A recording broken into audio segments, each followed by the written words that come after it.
అందుకే మన నియోజకవర్గాన్ని రేపు రాబోయే రోజులు ఇవన్నీ చేసి వన్ ఆఫ్ ది బెస్ట్ మోడల్గా తయారు చేసి మనం ముందుకు పోతాం. ఇప్పుడే కుప్పం ఏరియా హాస్పిటల్కి వెళ్ళాను. కొత్తగా సిటీ స్కాన్ పెట్టాం. డయాలసిస్ సెంటర్ని ఎక్స్పాండ్ చేశాం. ఇప్పటి నుంచి ఇక్కడి నుంచి తిరుపతి, బెంగళూరు, చెన్నైకి వెళ్లే పరిస్థితి లేదు. ఖర్చు కూడా లేదు. ఎవరికి డయాలసిస్ కావాలన్నా వేరే ప్రాంతం నుంచి మన ఊరికి వస్తున్నారు. అదే మరి సిటీ స్కాన్ కూడా ఇక్కడే చేసుకునే పరిస్థితి వస్తుంది. దీనికి ఎయిర్పోర్ట్ అథారిటీ 1,70,00,000 రూపాయలు సహాయం చేశారు. సిఎస్ఎస్ కింద ఇచ్చారు.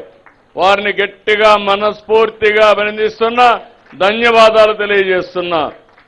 అక్కడ మన మంత్రి రామ్మోహన్ నాయుడు గారుండి దీనికి కూడా ముందుకు పోయారు.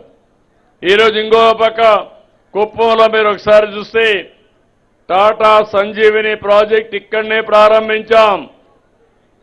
ఈరోజు దీన్ని లాజికల్గా మనం తీసుకుపోవాల్సిన అవసరం ఉంది. మీ యొక్క డిజిటల్ రికార్డ్స్ అన్నీ ఉంటాయి. మీరందరికీ కూడా గుర్తుపెట్టుకోవాలి. రాబోయే రోజుల్లో ఎవరైతే ప్రజలున్నారో మిమ్మల్ని అందరి ఆరోగ్య విషయాలన్నీ డిజిటల్ రికార్డ్స్ ద్వారా పెడతాం. నేను ఒకటి ఆలోచిస్తున్నాను, ప్రపంచంలో ఉండే మెడికల్ నాలెడ్జ్ని మీ ఆరోగ్యం కోసం మీ ఇంటికి తీసుకొచ్చే బాధ్యత ఈ ప్రభుత్వం తీసుకుంటామని కూడా మీ అందరికీ హామీ ఇస్తున్నా. అయితే ఈరోజు మనలో ఒక అవేర్నెస్ రావాలి, డిపార్ట్మెంట్లో రావాలి, మీలో రావాలి. దీనికి రాబోయే రోజుల్లో నేను ప్రివెంటివ్ హెల్త్ నేను అనేక సార్లు చెప్పాను మీ అందరికీ.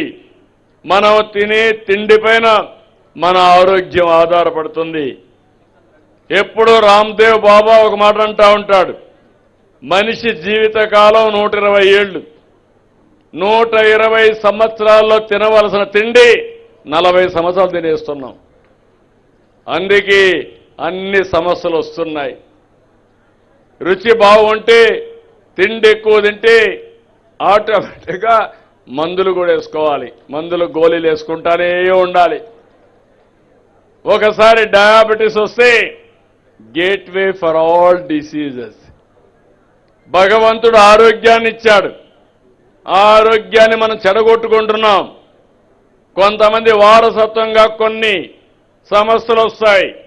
అవన్నీ కూడా ముందు జాగ్రత్త తీసుకుంటే చాలా అనుకూలంగా ఉంటుంది.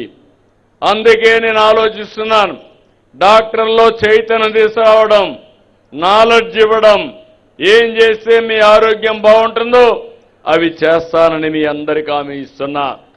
ఈ ప్రాజెక్ట్ని మీరు కానీ కరెక్ట్గా ఉపయోగించుకుంటే దగ్గర రాష్ట్రంలో 75 లక్షల మంది వల్నరబుల్ పేషెంట్స్ ఉన్నారు. అంటే డయాబెటీస్ ఉండడం, హైపర్ టెన్షన్ ఉండడం, క్యాన్సర్ ఉండడం, నర్వస్ ప్రాబ్లం రావడం, హార్ట్ ప్రాబ్లం రావడం, ఇలాంటి మంది ఉన్నారు. దానికోసం నేను ఆలోచించేది ఇవన్నీ కూడా ప్రివెంటివ్కి వెళ్ళాలని. ఈరోజు కుప్పం ఒక ఆదర్శం కావాలి. ఒకప్పుడు స్వచ్ఛమైన తిండి తినేవాళ్ళం మనం. ఎరువులు ఏని తిండి తినేవాళ్ళం. క్రిమి సంహారక మందులు కొట్టని పంట వాడేవాళ్ళం. ఈరోజు మనం తినే తిండి ఒకసారి ఆలోచిస్తే యూరియా బస్తాలు కొద్దేస్తున్నాం. ఇంకో పక్క అవసరం లేకపోయినా క్రిమి సంహారక మందులు కొడుతున్నాం. అందుకే మొట్టమొదటిసారిగా ప్రపంచంలో మళ్ళీ నేను ప్రకృతి సేద్యానికి వెళ్ళాం. ప్రకృతి సేద్యం శ్రీరామ రక్ష. మన రాష్ట్రంలో 20 లక్షల మంది రైతులు 20 లక్షల ఎకరాలు ప్రకృతి సేద్యం చేసే ఏకైక రాష్ట్రం ఆంధ్రప్రదేశ్ రాష్ట్రం. ఇది కూడా మీరు గుర్తుపెట్టుకోవాలి. మన నియోజకవర్గంలన్నీ ప్రకృతి సేద్యంతో ముందుకు పోతాం. సంజీవిని ప్రాజెక్టు పెట్టుకుంటాం. అక్కడ పండించిన పంటలే మనం తింటే మన ఆరోగ్యం కూడా బాగుంటుంది. నేను అనేక సార్లు చెప్పాను, ఫుడ్ యాజ్ ఎ మెడిసిన్. తిండి కానీ మందుగా మీరు వాడుకుంటే, కిచెన్ని ఫార్మసీగా మీరు వాడుకుంటే ఇంకా హాస్పిటల్కి పోయే పని లేదు. ఈరోజు మనం హాస్పిటల్కి పోతున్నాం అంటే దానికి కారణం మన అలవాట్లు, మన తిండి అలవాట్లు. కొంతమంది గంజాయి అలవాటు, కొంతమంది డ్రగ్స్కు అడిక్ట్ అయిపోతున్నారు, బానిసలు అయిపోతున్నారు. కొంతమంది ఇర్రెగ్యులర్గా తిండి తినడం, ఇలాంటి అనేక సమస్యలు వస్తున్నాయి. కాబట్టి ఎక్కడ పనిచేసినా ఆనందంగా పనిచేద్దాం. ఇక్కడ ఇంకొక విషయం కూడా చెప్తున్నాను. నేనేదో అక్కడ 40,000 మంది ఉద్యోగాలు వస్తాయంటే మీరందరూ ఆ 40,000 మాకు ఇస్తారు కాబట్టి మేము చదువుకోకపోయినా పర్వాలేదు, పని చేయకపోయినా పర్వాలేదంటే ఉద్యోగాలు కాదు, ఇండస్ట్రీ కూడా రాదు.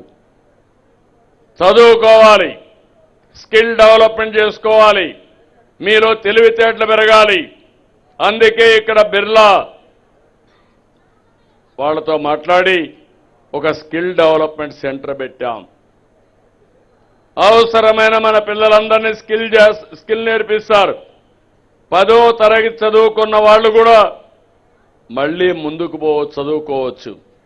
ఇప్పుడు శ్రీ సిటీ ఉంది. శ్రీ సిటీలో కొత్త కాన్సెప్ట్ తీసుకొచ్చాం. ఒక యూనివర్సిటీ పెట్టాం. 350 ఇండస్ట్రీస్ ప్రపంచం అంతా వచ్చి అక్కడ పెట్టారు. అక్కడ పనిచేసేవాళ్ళు పనిచేస్తూ చదువుకుంటున్నారు. బీటెక్ అయితే ఎంటెక్ పాస్ అవుతారు. టెక్నాలజీలో ఇంకా అప్గ్రేడ్ చేసుకుంటారు. దానివల్ల ఉద్యోగాలు కూడా ప్రమోషన్లు వస్తాయి, కొత్త కొత్త అవకాశాలు వస్తాయి, ఆదాయాలు పెరుగుతాయి. ఇలాంటి కొత్త కాన్సెప్ట్ కూడా శ్రీకారం చుట్టాం.